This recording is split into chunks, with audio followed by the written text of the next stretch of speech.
Likus mėnesių iki respublikinių artojų varžybų geriausia arimo meistrai rungėsi bene kiekviename rajone. Vieni pirmų jėgas išbandė Šiaurės lygumų krašto artojai. Pasižiūrėję į kaimynus, Pasvališkiai artojų varžybą surengė antrąjį kartą, bet tikrai ne paskutinį, mat įsitikinę, kad tai naudinga žemės ūkio reklama. Eilę metų žiūrėdami į pakruojiečius mes trupučiuką pavydėdam, kad jie sugeba suorganizuoti, o pas mus ne.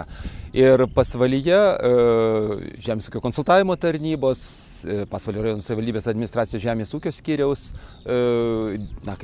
bendrų organizavimų dėka ir Joniškėlio Igno Karpio žemės ūkio ir paslaugų mokyklos dėka tai pradėjo veikti. Arimas šiaip ar taip mūsų, tarkim, bent Pasvalio sunkiose dirvose, iš tikrųjų, manyčiau, kad derlingumą padidina, nes gerai apversta žemė, suspaustas oras, piktžolės užspaustas neleidžia joms sudygti.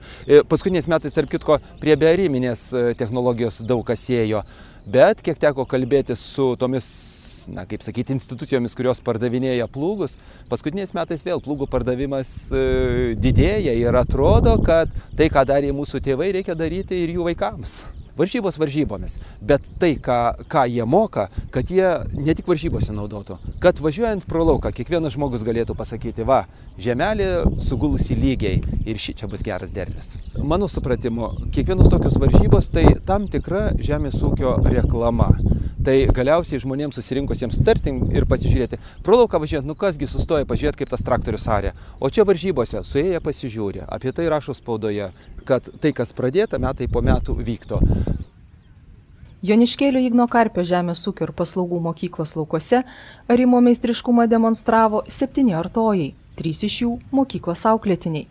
Pasak profesijos mokytojo, jau keleri metai jaunimo susidomėjimas žemdirbiškomis specialybėmis didėja, o tai rodo, kad ateityje geriausių artojų gretas papildys talentingas, darbštus ir užsispyręs jaunimas.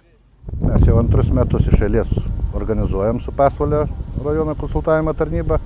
Aišku, yra abipusė nauda ir aišku, ir mums be galo, smagu, kad mūsų jaunimas pasimoko iš ūkininkų. Vis tik pas ūkininkus, aišku, yra didesnė patirtis, bet mūsų moksleiviai irgi, ne taip jau blogai pasirodo tose rajono varžybose. Pernai, buvo prizininkai, pirmas, aišku, buvo ūkininkas, bet antras prizininkų tarpe buvo mūsų moksleivis. Kad sąlygos būtų vienodos, varžybų dalyviai 20 arų ražienų laukarė tradiciniais plūgais. Artojų skubino laikas, o komisija stebėjo vagų sumestinių ir išmestinių kokybę, armens gylį ir kitus techninius parametrus. Kaip ir pernai, pirmąją vietą ir geriausiojo rajono artojo titulą bei teisę dalyvauti Liepos mėnesį vykstančiose respublikinėse varžybose iškovojo Vilius Tinteris, daugiau kaip 10 metį valdantis plūgą. Iš moksleivių nepralenkiamas buvo antrakursis Jonas Guobužas, taip pat turėsintis savo meistriškumą dar kartą įrodyti Lietuvos arimo meistrų varžybose.